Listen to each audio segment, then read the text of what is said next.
Good evening. My name is Shea, Belahi, and I'm on the Healthcare Consumers Board of Directors, but I also volunteer with the Fifth and Hill Neighborhood Rights Campaign. So I'll invite the leaders of the Fifth and Hill up on stage.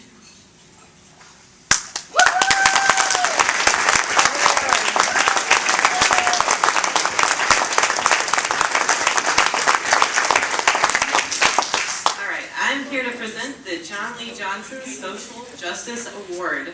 This award honors individuals who, like John Lee Johnson, have tirelessly devoted themselves to working for civil rights and social justice. It is an honor to be able to present the John Lee Johnson Social Justice Award to this group of longtime resident leaders of the Fifth and Hill Neighborhood Rights Campaign. They are MD Pelmore, Ebbie,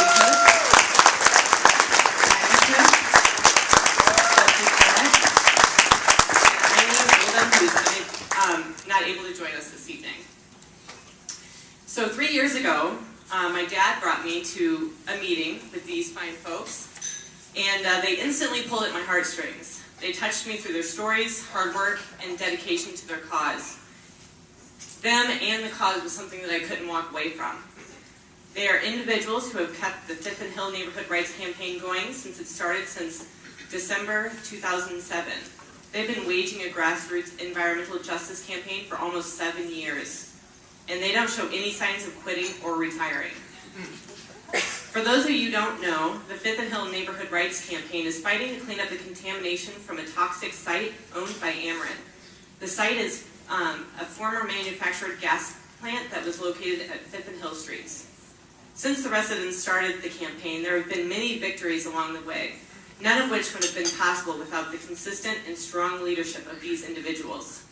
To name a few, they forced the Illinois EPA and Ameren to make the results of environmental tests public.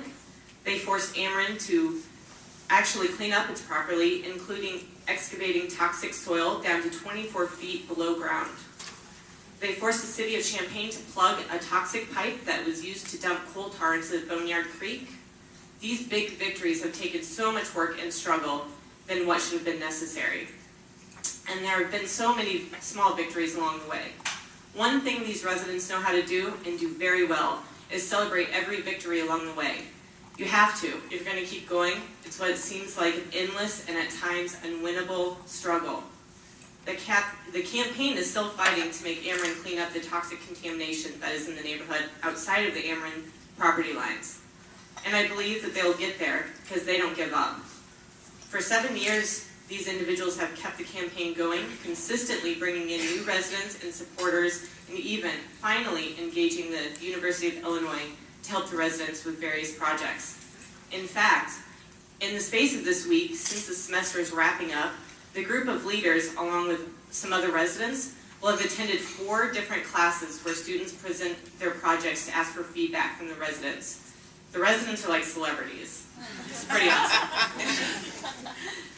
Mr. Cook and Mr. Pelmore, so they didn't go to college, but now they're helping to teach college classes.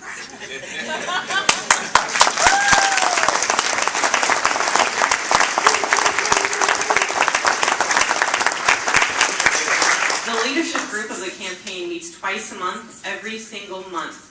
If a meeting falls on a holiday, they meet on that holiday. It's worth mentioning that these twice-monthly meetings are held at Mr. Pelmore's house in his dining room. Mr. Pelmore's home has become a campaign headquarters. Sorry about that. The last couple of meetings, we've had about 30 people crammed into his dining room, and he somehow always manages to have enough chairs. After every meeting, Mr. Pelmore sets out refreshments in the dining room, and we hang out there, probably overseeing our welcome. Under the leadership of these individuals, the group has been like a family, and it is a growing family, with more people joining and being welcomed all the time. We know that the struggle will continue for a long time. Ameren's not going to give up willingly clean up the toxic soil and groundwater that poisons the neighborhood. We can't count on Ameren or the Illinois EPA, but we can count on these resident leaders. They will be there every step of the way. Mr. Pelmore, Ebbie Cook, Maggie Cook, Jessie, Clarette, and Eileen, Oldham, for your important work and good work.